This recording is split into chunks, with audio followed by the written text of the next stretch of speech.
When I started researching this case, I thought it would be straightforward and easy to put together. Instead, it was a rabbit hole of questions with some answers, conspiracy, small town rumours and finger pointing. Irene White nee McBride was born the 22nd of October 1961 in the seaside town of Omeath on the Cooley Peninsula in County Louth, which is very close to the border with Northern Ireland. It is roughly halfway between Dublin and Belfast.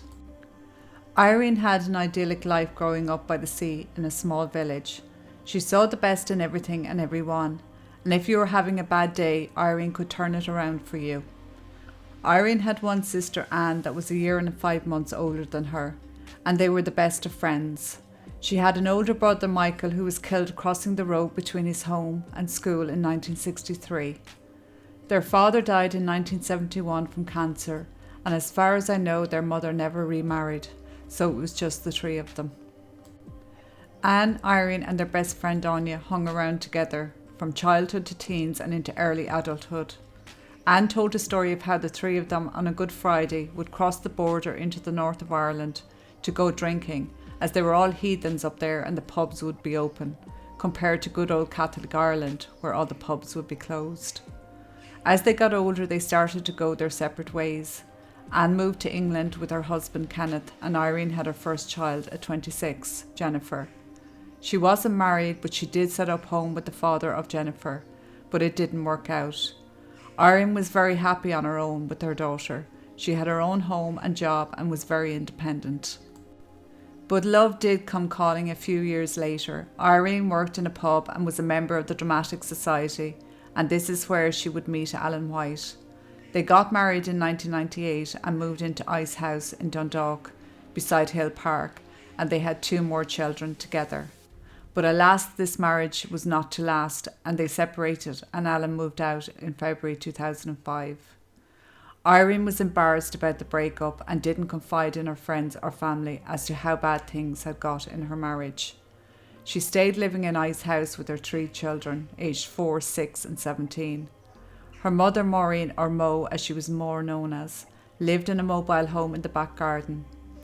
It was questioned why this was, as the house was big enough to accommodate Mo. Maybe Mo just wanted her own space, or maybe Alan didn't want her living in the house. Alan and Irene decided to sell Ice House and split the proceeds. Alan reported later on to the Gardaí that he was very open with Irene of his assets, businesses and cash flow, and he was happy to divide everything with her. He also divulged that he had taken out a life insurance policy on Irene in 1999, which amounted to €142,000 in 2005. On the morning of April the 6th, 2005, Irene started her day by getting the children ready for school. Jennifer was on a go slow that morning and was last to leave the house, shutting the back door behind her. When Irene dropped Jennifer to school, she headed to the other school to drop the 2 youngest off. She chatted for a while to another mother and was home by 9:45 a.m. On her return to the house, she started to clean up the kitchen from the breakfast and was standing at her kitchen sink doing the dishes, when an intruder came up behind her and attacked her.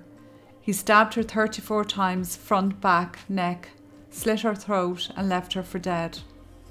At 12:30 p.m, Irene's mother went to the house from her mobile home, as it was custom for Mo to call at that time every day for a cup of tea. When poor Mo went to the back door, she saw it was open. This made her uneasy. She entered through the back door and saw Irene lying against the dishwasher, covered in blood. She left the house straight away and rushed to the shop nearby to get help. When the Gardaí arrived, they found Irene on the kitchen floor and she was pronounced dead at the scene.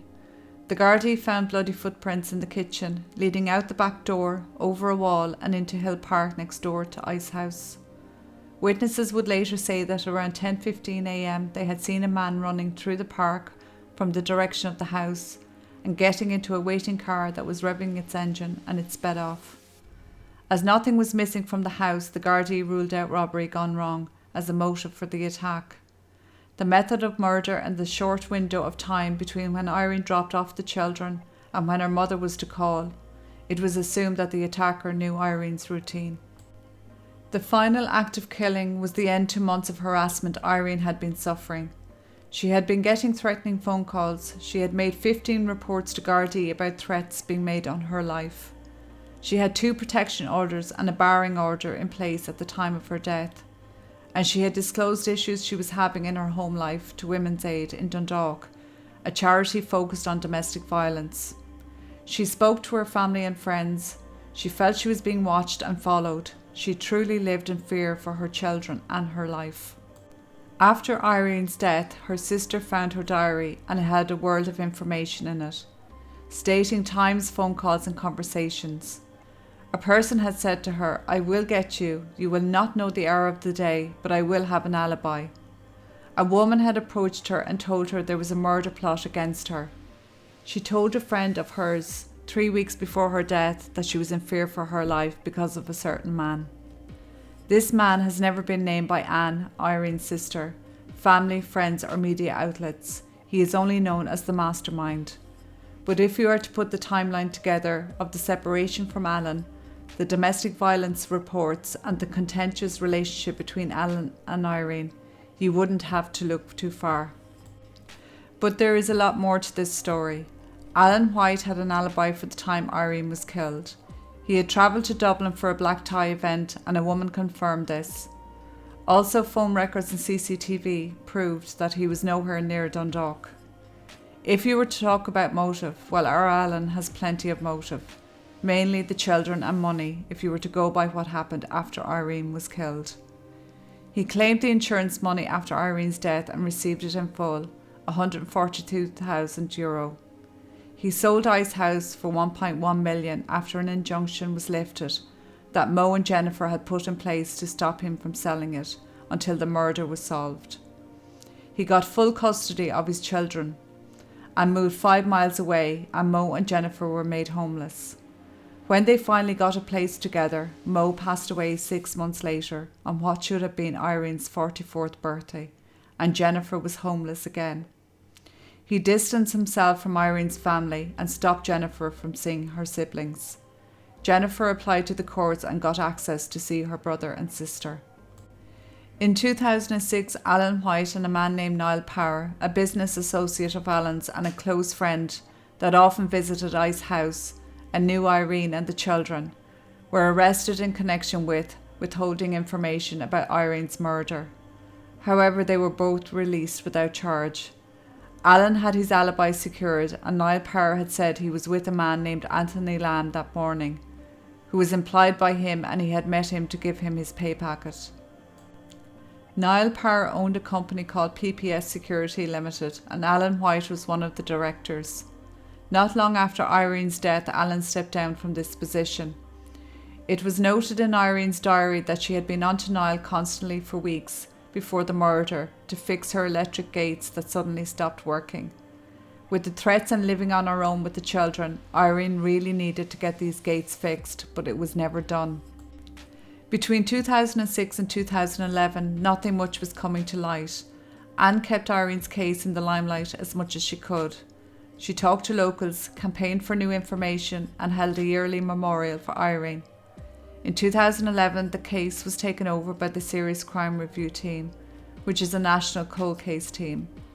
From there, they put out an appeal for witnesses to come forward, including a piece with the TV programme Crime Call in 2012. In 2013, Gardaí got an anonymous call from a woman in Australia, stating that on the day Irene was killed, she was heading to England with her boyfriend, and he admitted to her that he had killed Irene. His name was Anthony Lamb, the same man that Niall Power was meeting on the morning of Irene's death. It took 3 years for the Gardaí to track down this woman, and in 2016 she made a formal statement. They also in the meantime had tracked down another ex-girlfriend of Anthony Lamb, and she also confirmed he had told her the same thing. On January the 20th, 2017, Anthony Lamb was arrested for Irene's murder.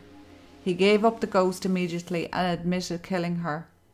Anthony Lamb at the time of his arrest was a 34-year-old mature PhD student in Maynooth University. When Anthony confessed and made his statement, he told Gardaí that there were 3 people involved. Himself, the killer, the middleman, who asked him to kill, and the mastermind who wanted Irene dead. Lamb would not give any names. He admitted that at the time he was only 21, heavily involved in drugs and drink and up to his ears in debt. He was promised €25,000 but only received 2,000. He said he only met the mastermind once and he had given him instructions of Irene's routine, when the children would be out of the house and what time Mo would be calling and how to access the house. He said he tried to back out of it but he was persuaded otherwise. He said he was fueled that morning with drugs and he went over and viciously attacked her with a knife. And after he was sure she was dead, he said a prayer over her body. He ran out of the house, jumped a wall, ran through the park and jumped into a waiting car. He then boarded a plane to England, ended up in Australia for a time, but came back to Ireland in 2011 and began his education again.